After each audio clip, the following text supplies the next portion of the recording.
The Ricky Gervais Show on Guardian Unlimited. Hello and welcome to another Ricky Gervais Show with me, Ricky Gervais, Steve Merchant. Hello. And Karl Pilkington. All right. The 9th in a series of 12 podcasts we're doing for free. Absolutely free of charge. We're getting, we've already done over sort of 2.5 million downloads. We'll probably do 4 million downloads by the end of the series. If I had a quid... I don't even want to discuss it, Rick. You are gutted, I'm aren't you? absolutely furious, because I said to you when we studied this, I said, why, you were going, oh, let's give something free back to the fans, and I was saying, it's not worth it, they don't deserve it. But no, you demanded it, and I wanted to pay, I want to charge crazy money for it. I've been a fool. We've had about something like 6,000 emails as well. If we could channel this to good, because you know what I mean, this internet has been set up, billions and billions and billions of dollars go on this cyber highway, back and forth, doing good stuff, communicating, sending people into space, commerce, and people, hundreds of thousands of people are sending me pictures of Karl as a monkey. I know, exactly. I mean, it's unbelievable. It's not what this system was created for. Thank you for all your emails as well. That cost us as well a little bit, because they're going through the website, which cost us a little bit of money. But it also costs me my precious time, having to wade through the crap that gets sent to us. Thanks to Kieran Gabriel from Merseyside, who sent me a picture of Karl as Bruce Willis. It's the effort. We'll put all these up on the website. David Weinstein has started his own T-shirt range, I Could Eat a Knob at Night. And Paul Devon has sent me this caricature of Karl, and it's brilliant. Again, I think they're wasting their energies. It's actually a brilliant painting of a little round, bald-headed Manx, some sort of like freak creature. Yeah. Whereas he could have done a beautiful painting. But thanks to all those. I mean, I have actually waded through the emails, and I obviously, again, like Ricky, I echo the thanks for sending in all the different questions and comments about the show. And there's so many, it's impossible to obviously even reply to them or talk about them. But a couple of that have struck me. Emily from New York has asked Karl this: Karl, if you were on a sinking ship, or you were in a burning building, and you were with myself and Ricky, but you could only save one of us. I don't know why that's the case, but you can only save one of us. Yeah. Who would you save? Would it be Ricky, or would it be me? I think it's a two-man dinghy. Right, okay. Possibly. And we're trapped, and he knows that if he stays there to get both our legs out from under this thing... the girder. Yeah, he dies, so he's got room, he's got time to save one. It's obviously me. It's hard to say, isn't it, at this point? What, because Steve's in the room, you mean? Well, no, just because we don't know what the situation is. Okay, well, let's say we're on a sinking ship, all right? So you're gonna have to rescue one of us, drag us into the dinghy. It's going under. You know, in 30 seconds, okay, this ship's gonna go under and drag you down, and you're gonna die, right? And our legs are trapped, and you've got enough time to untangle one set of legs. Whose legs do you untangle? Now, just because my legs are long does not necessarily mean it's more complicated. No, it's exactly the same amount of time. Just have to make a choice. A terrible choice that Steve would not, hate you for. Well, no, listen. We don't think he won't be around for long. He's going to drown in 30 seconds. Well, forget him. Bear in mind this, Karl. You are going to be stuck in a dinghy with Ricky Gervais, and who knows how long that's going to take. Yeah. Think of all the head squeezing that's going to be going on, the comments, the wind-up. And do you honestly think that he's going to, if there's any provisions, that he's going to split them evenly with you? I mean, he's going to have drunk all the water, and there's only going to be about half an hour in. The food's going to be gone. Look at his gut. Look how much, of the food he's going to have to eat, the baked beans that you've got on board. Whereas me, you know how generous I am. I'm always sort of helping you out. Oh, there we go, Karl. I think he's put the nail in his own coffin there. You know how generous I am, Karl. Let's talk about that, Karl. Come on, think about that one. Yeah, I mean, have you forgot about that, Steve? What? The time when we went for a coffee, and we had to have a bit of a heated debate about the 50p change. Yeah, you owed me 50p, and you decided you didn't want to give it to me because it was only 50p. And my point was, it's not a question of 50p, it's the fact that it's not your decision to decide not to give it to me. If I wanted to be generous, that's my decision, but you can't go, oh, it's only 50p, Steve. It's my decision who But you just given him a free keg of beer. Yeah. But that did not come to you, and you didn't pay for the free keg of beer. It was a promotional thing that was sent to you. It's the same thing as the way I gave Suzanne my leaving present from my last job. A lot of people may not be aware of this if they haven't heard us talking about it before. Yes, but you had a gift from your work as you were leaving after however many years of service, which you then gave straight to your girlfriend without telling her that it had been received from people at work. Doesn't matter. She wanted a camera. It's the same thing as you. You wanted that lager that I got for free. It hasn't cost you anything. It doesn't matter where I got it from. So you now decide, because you've given me a free crate lager, that you can now say, oh, actually, I'm not, in the future, I'll just take your money, Steve, on a whim. Well, Listen, stop arguing like this. You're rocking the dinghy. Carl, have some of my cheese. Imagine if he would. Do you imagine he would ever say that? Can you imagine him ever offering you any of his cheese? Are you going to save Carl, mate? I don't want to say. Can we say on the website? Can you just do a little explanation of why on the website? Can they? We'll think about it and. I might do a sort of a for and against or something, and then sort of so the conclusion is Okay, all right. something like that. Go to All right. rickygervais.com. The Ricky Gervais Show on Guardian Unlimited. Hasta la vista, baby. I'll be back. I'm here to tell you about Friday night comedies on Channel 4. There's 3 great comedies. New Green Wing, it's nearly ready.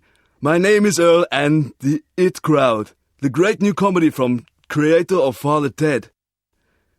Get your ass to Mars. Friday night comedy this Friday on Channel 4. Switch it on. I'll be back. Uzi 9mm. Cause I did a divorce. The Ricky Gervais Show on Guardian Unlimited. Well, I've been waiting for this for a week. It's a regular feature now when we read from Karl's diary. Karl decided to keep a diary. He's gone through with it. I can see it there. It's massive. It's a huge desk diary that he has to carry around with him. And the pages are getting full up. You're really keeping to this. Yeah. Right, this is extracts from Karl's diary. Did podcast and went for an Italian with Ricky and Steve. Italian place is good. We've been there a few times. I always have the same thing, spaghetti. Can't remember what everyone else had. Last time we went there, Steve had little octopuses with pasta. You could see that they were octopuses. They hadn't been cut up or anything. My rule is that I only eat stuff that looks nice when it's alive. A cow, a chicken, some fish. An octopus is an odd-looking thing alive. Even worse when it's dead and limp. It looks like it just shouldn't have been sat in the spaghetti. Yeah, I agree with that. Ricky drew another picture of my head. We've given a few of them away as prizes, but he draws so many of them that they won't be worth as much anymore. Everyone will eventually have one.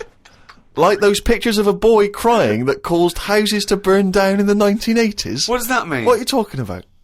Don't you remember I mean, if you're listening in America, they might not have made it over there. Is it the sort of like the sugary ones with kids? Like, is it Techikov or something? It's just some kid. My auntie Nora had one, and it was just like a kid with like a blue jumper on, and it's like a painting, not a photo. Yeah, exactly. Yeah, And he's just crying. like a chocolate box. It's really awful, sort of sugary. And what happened is they found out that a load of houses were being set on fire or burst into flames, whatever. And the weird thing was, Oh, it's bollocks. every house that burnt down had that photo. Yeah, because every house had that picture in the fucking 70s and 80s. Idiot. It's like, we're linking it to sinks. Every house that's ever burnt down had a sink. You're talking shit again. Carry on. Wednesday. Saw a homeless bloke. I'm surprised that no companies have thought about sponsoring the homeless. Something like a clothing company. Give them some clothes that have an advert on the back. Everyone's a winner. Good idea. Not bad, is it? Got on the tube to Camden. Read in a free newspaper that hedgehogs could be gone by 2025. I think I've seen more dead hedgehogs than alive ones anyway, so I don't think I'll miss them. Went round to Ricky's house and had a game of pool. It should have been nice and relaxing, but Jane gave me some cake, and Ricky said I can't play pool if my hands are all sticky from cake. It was the sugar. And it wasn't that either. After he'd finished it, they weren't just sticky. He was licking his fingers, sucking his fingers off, and then was going to pick up pool cues and touch things. And I was thinking, go and wash your hands after licking your hands. You're not a cat. This turned into an argument when I said I didn't want to wash my hands. Why didn't he? He goes for a piss all the time without washing his hands, and then squeezes my head. I know I'd prefer to have lemon cake crumbs on my head than knob juice. Was going to do a crossword, but I'm tired and have learnt enough today. What have you learned? Well, the stuff about hedgehogs and that. Oh, God. Was on my way to my mates and I got on a train. Got close to a station but realised I needed a wee. Was about to go in a cubicle when a blind man with a dog who was bumbling his way through the walkway came around. I said, "Are you after the toilet?" He said, "Yeah." I said, "It's on your right." I shouldn't have let him go first, as he took ages and it would be my stop soon. The dog waited outside the cubicle. I was going to stroke it, but then I remembered someone telling me that you shouldn't. Don't know why not? that is. Because something to do with the owner should be the only one who sort of deals with that dog. and you shouldn't. Well, you shouldn't stroke it because you'll cover it in fucking lemon cake. No, but just because, you know, if you stroke it and that, it might like me and want to go off with me, and he'll come out and be lost and stuff. Yeah. I'm not totally sure, but I just thought. You're not, The Ricky Gervais Show on Guardian Unlimited. A few people have sent this in, including Paul, the party animal Parker. I wonder if anyone else in his school... I mean, for some reason, we've just assumed he's in school. I don't think there's any actual proof of that. But do you think... I reckon he left in June, and he's doing sort of bits and pieces, but he's still not a party animal. Do you think he can hold down a job? Is he just partying so hard that... He can hold down a job. He often arrives late. Sure. And the boss, who's in an overall, go, "Parker, you're late again." He goes, "Yeah," talks in the hand. Yeah. I think that he's the sort of guy that he'll just happily say, "Listen, I survive on 4 hours sleep. Yeah. Sometimes I go to work, I've not slept at all." But I think he comes in with his headphones blaring, right, on a skateboard, and the bloke goes up to him, the old bloke, right, the old fuddy-duddy bloke goes, "You stupid idiot, you can't wear there." He goes, "Chill out, man," and in 2 minutes, he's got him dancing. Oh, I know what he's like. Yeah, he is just like, he just can't resist it, because he's just a fun guy. Yeah. Anyway, Paul and a few other people have sent in this piece of information they've discovered from one of the more respected news networks. The headline is this: female kidney turns lumberjack onto housework. Right. Now, a Croatian lumberjack apparently has claimed that he started enjoying housework and knitting after he was given a female kidney. He claims he's going to sue his local health authority because he says he's become a laughingstock. He used to enjoy heavy drinking sessions and things.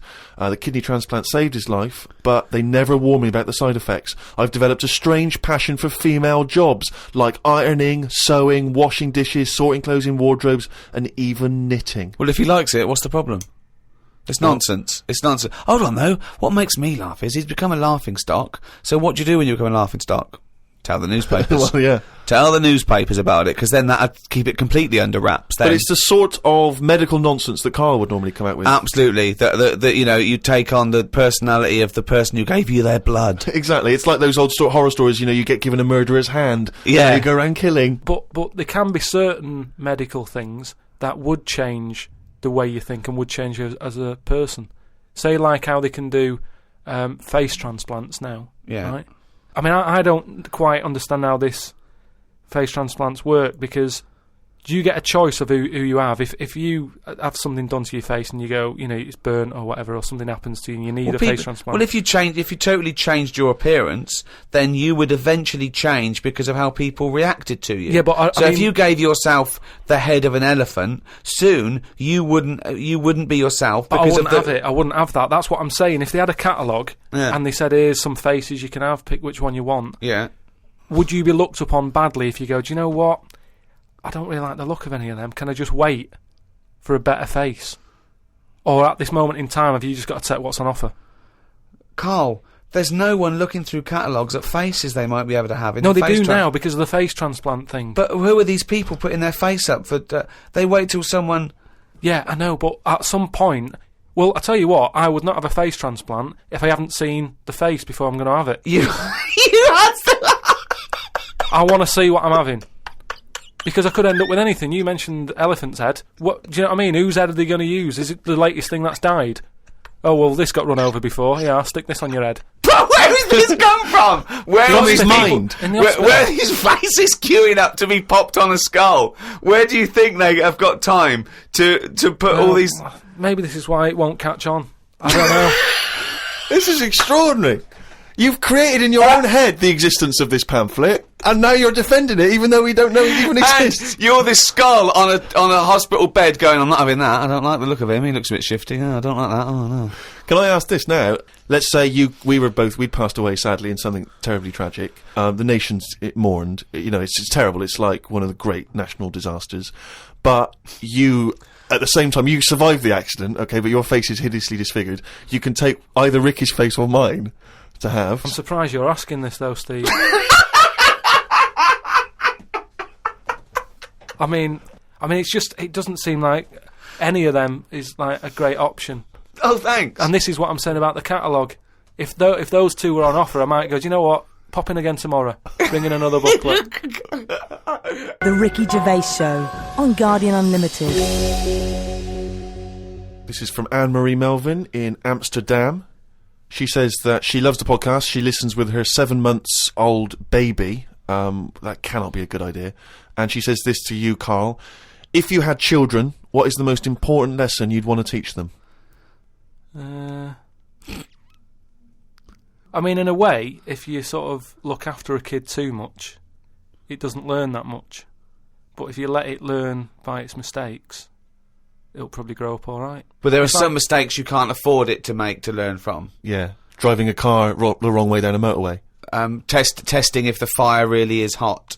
No, but say like the time... Does broken glass really taste horrible? These are lessons you don't want it to learn from mistakes. Yeah, you can tell them that. Yeah, but what I mean is, there's certain things that I just think there was a kid who grew up in our avenue, right, on the estate, who, when it was born, right, we kind of thought it's got no chance, this kid, because its man was a bit of a rumman. You know, a rumman? Where's that? No, just like, you know, she liked going out and having a fag and like having a drink, and she's never at home. It's the one who had the horse in the house. Sure. Right, which I don't want to go over. Sure, it's old news. It's out there, isn't it, if you want to find out about the horse in the house. But she had a kid, and everyone was pretty surprised when they saw it, because it was a good-looking kid. Yeah. Right?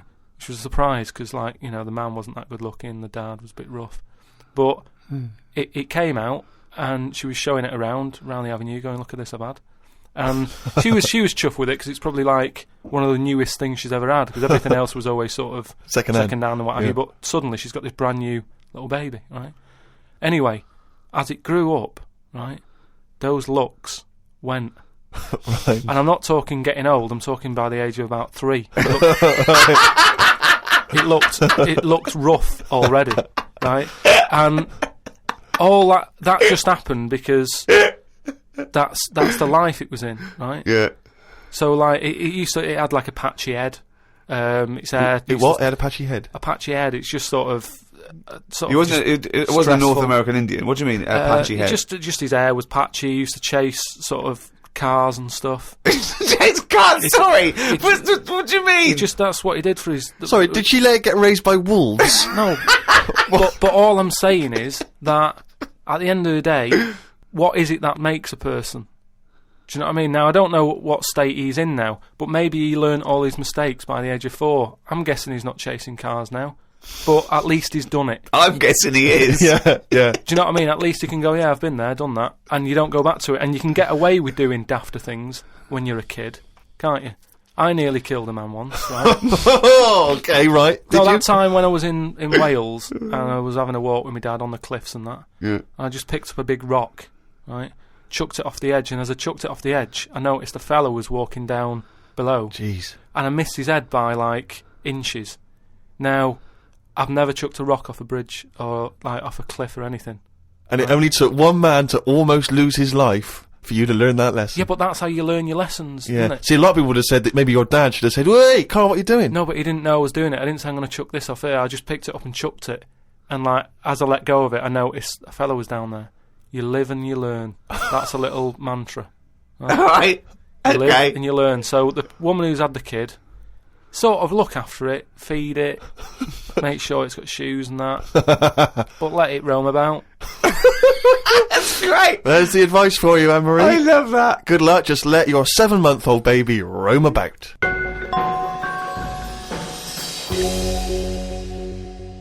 Hey, fool! Don't give me no back chat, sucker!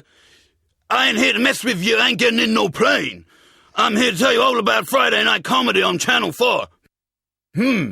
There's 3 great new comedies. New Green Wing, yeah, fool, that's nearly ready. My Name is Earl, and The Egg Crowd. They're great new comedy from the creator of Father Ted, sucker. Friday night comedy this Friday on Channel 4, fool. Switch it on, or I'll be round your house. You stay up all night shivering, 'cause you be so mad scared. Fool.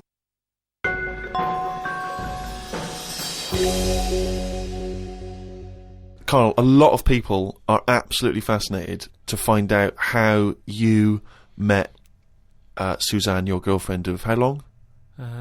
Ages. Yeah. And they can't comprehend how, well, I suppose that there's any woman out there. Well, there's someone for everyone, isn't there? Yeah. That's always my thing. And it's reassuring, I think. You know, we've chatted about the face transplants and that. You know, there's a face for everyone. Philosophy, innit? Yeah. I mean, it's really unbelievable. No, there is someone for everyone, no matter what condition you're in or whatever. Yeah. Because I read on the email, someone emailed in an old Chinese proverb. Is it old, though? You know the Chinese proverbs don't age well. It's something about... everyone, everything, no matter what it is, has got one talent. Right? And that's the same way in a relationship, innit? That everyone, you know, there's always someone out there and that. I like the Chinese... There's another Chinese proverb that I learnt on an email. Go on. He who cuts the wood up warms himself twice. Yeah, that's good. That's good. Yeah. And then someone sent in that one about too many Chinese cooks spoil the broth. Why is... Well, that's... I don't know who slipped the word Chinese in there, but I heard it as too many cooks. Well, it was just all sort of Chinese proverbs and that. One of my favourite on the same subject is a camel is a horse designed by committee. What do you mean? Well, it's having a go at the camel, and it shouldn't. But it's just, you know, it's just a metaphor.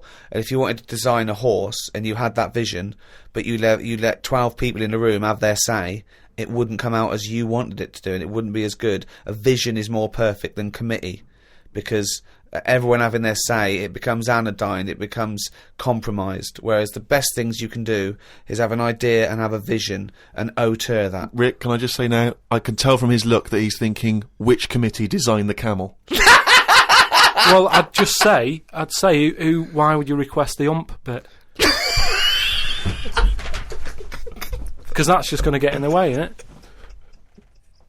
I've always said that about a lot of animals. It's like we've doubled up on a lot of them. We've chatted about elephants and mammoths, one or the other. And that's the same with a camel. I'd have that up there as what they're doing. They were good years ago in the Jesus times and that. Don't need them now. You know what I mean? We've moved on. Well, not people who use camels to cross deserts. What other? I'm communities. going to throw some animals at you, and you tell how you'd have improved them if you'd have been designing them. Okay? Mm-hmm. The octopus. So I can now go back. I can look at them and go, "What are they doing?" And where have they gone wrong? What's up with it? How could you improve it? Like the camel, you go lose the ump. I'd probably give it a bit more of a body. Cut down on the arms. And give it some bones, because I don't understand all this. Getting in a jar is good. When does it want to get in a jar? It says... Well, it only wants to get in a jar according to your stories. No, but there's something that says it can get in a jar because it hasn't got any bones, but I don't know why I'd want to do that in the first place. I can't even begin to answer that. Once again, you've claimed that you've read that they like to get in jars. I mean, how do they know that octopus like to get in jars? Oh God, I love it. You can improve on an octopus. Millions and millions of years of evolution, making it perfect for its surroundings. Okay, another animal for you then, Carl. Giraffe? What are they adding to the world? What are they doing? Well, it's not about what they add to the world, no, but is I thought that's what everything's about. It's about things are here for a reason. No, because they work. The only reason is that they survived. They passed on their genetic material and evolved and was chosen by nature. It was selected. But there seems to be a lot. The reason they're here is because they didn't die. That's it. No, but there seem to be a lot of animals that are like. Do you think there's a lot of cheating? Is that what you're saying? There's a lot of doubling up. There just seems to be a lot of doubling up. Yeah. So you get it down to like 8 animals that represented all of it. So okay, who would get in your team? You can choose 8 animals. This is what I'm saying. If I was Noah, I would have gone like, hang on a minute. I've just seen something that looks a bit like this. Let it drown and have a clear out. But he didn't. He was messing about saving everything. Well, he was instructed by God to save everything, to be fair to him. Yeah, but if he's been given that job, for me, he's sort of manager of that job. So you believe Noah as well? You believe Noah happened as well, and he built a boat big enough to catch 2 of every species. You actually believe that as fact, do you? Well, it's out there in book form. Brilliant. All right. We haven't answered the question that we started with. How did you meet Suzanne? Just at work. Thanks.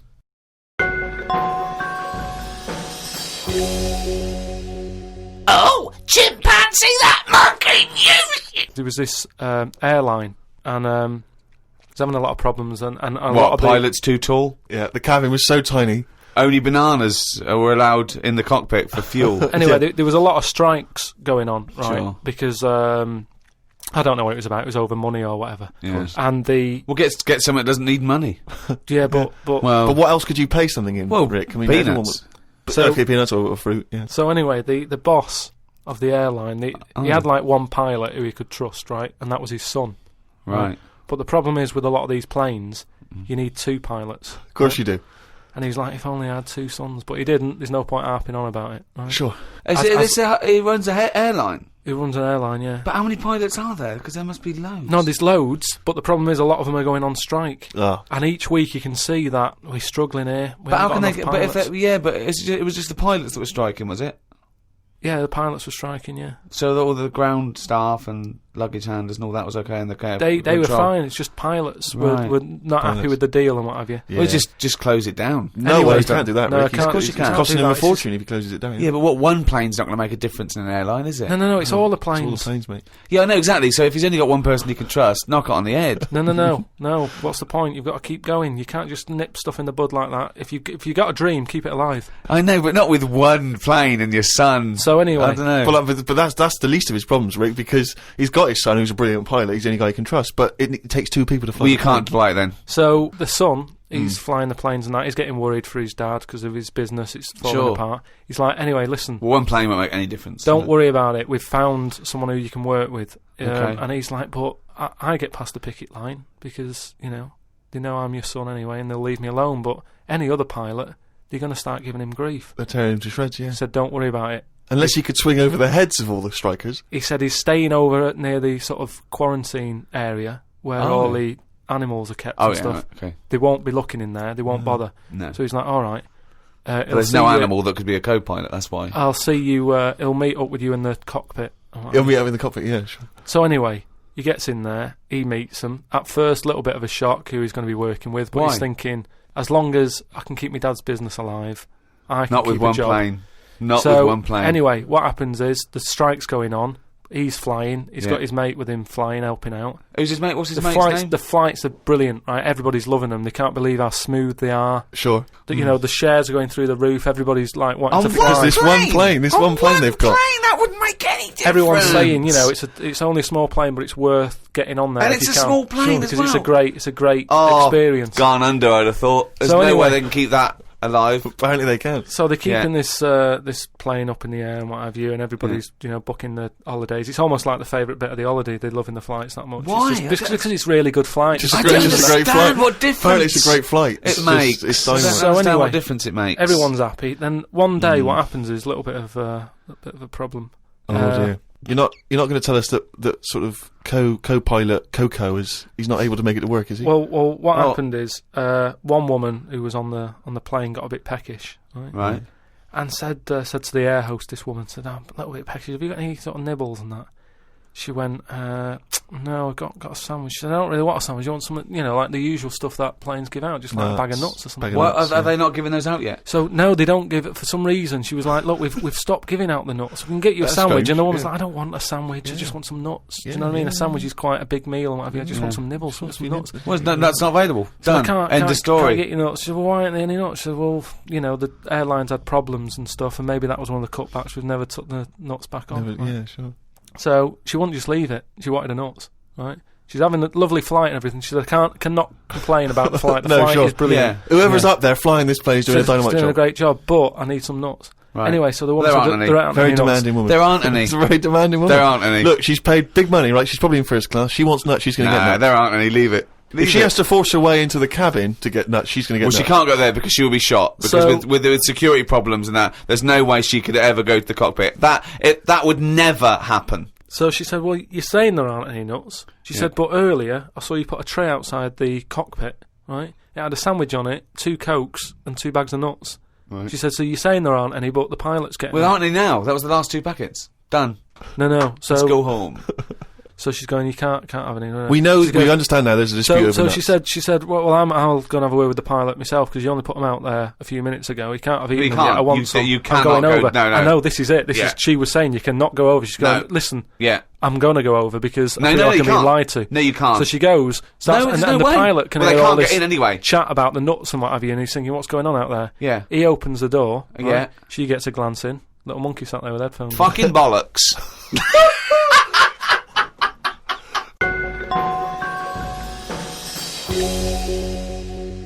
Well, that's the end of another podcast. Do register on rickygervais.com. We'll be able to email you and tell you what's happening when we finish this run of podcasts. We might have some downloads. At the moment, we're working on animating all the monkey newses. So look forward to that. The absolute bullshit that is monkey news in all its glory. This was hosted by Positive Internet. Great guys. The great guys that host the world's #1 podcast. Cheerio from me, Ricky Gervais, and Steve Merchant. Goodbye. And Karl Pilkington. The Ricky Gervais Show on Guardian Unlimited.